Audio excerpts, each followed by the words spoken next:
ያላችሁበት የሥራ ድርሻ ላይ ዝም ብላችሁ ታመኑበት። ከታመናችሁ እግዚአብሔር ከዚህ አንስቶ ለትልቅ ያመጣችኋል።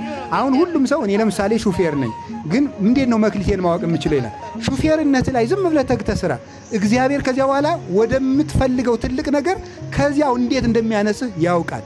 እያነበብክ እየተማርክ ያለህበት ቦታ ላይ ታመን ነው። ላንሳላችሁ ምሳሌ። እሺ ዳዊት ምን ይጠብቅ ነበር በሉ እንጂ። በግ ሲመጣ ምን ያደርጋል? ተግቶ ነው የሚጠብቀው። አንበሳ ሲመጣ በቡጥ እያለ አንድ በግ ላለማስበላት አንበሳ ጋር ትግል የሚገጥም ሰው ነው።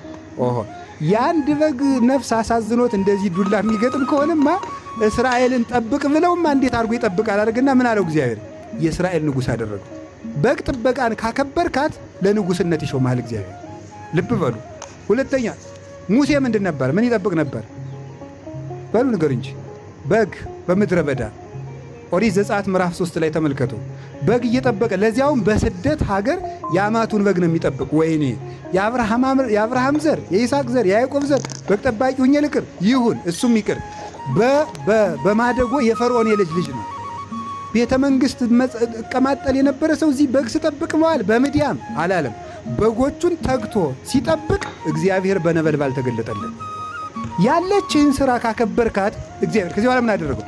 አንተ ለምድያም ለዮቶር በጎች ከታመንክማ 600,000 እስራኤልን ብሰጥማ በእርግጥ ትጠብቃቸዋለህ ብሎ እግዚአብሔር አምኖ በ600,000 ሕዝብ ላይ ሾመው። እነዚያንም ታምኖ ዘወጣ እግዚአብሔር። እንኳን እንዲሁ ይገርማል እኮ እንኳን ሙሴ ሊያጠፋቸው እግዚአብሔር እስራኤልን ላጥፋ እያለ ራሱ ባለቤቱ እነሱን ካመታጠፋ እኔን አጥፋኝ እያለ የሚጸልይ በጎ እረኛ ሆነ። ለዚህ ክብር አበቃው። ከቃሉ ጋር ናችሁ? ከቃሉ ጋር ናችሁ? እስቲ ጴጥሮስን እዩት። ቅዱስ ጴጥሮስ ምን ነበር ስራው? አቤት አሳ አጥማጅ ነው። ምንድን ነው ያደረገው? አሳ ነበር። በቀን አይችን አሳ ያውም ሲለፋ ውሎ የማያገኘው አንድ አሳ ሲጠብቅ ነበር የሚለው ጌታ። ምን ከዚህ በኋላ አንተ በ55 ዓመቱ እኮ ነው እግዚአብሔር ያሳያችሁ። በ55 ዓመቱ አሳ እያጠመድኩ ብሎ አላማረረም። አሳዋን ያጠምዳል። ዝም ስራው ናት። ስራችሁን አክብሩት። አሳውን ሲያጠምድ ጌታ መጥቶ ምን አለው? አሳ ከዚህ በኋላ አሳ ሳይሆን ሰው የምታጠምድ አደርግሃለሁ አለ። ከዚህ በኋላ ምን አደረገው? የሐዋርያት አለቃ አድርጎ ሾው።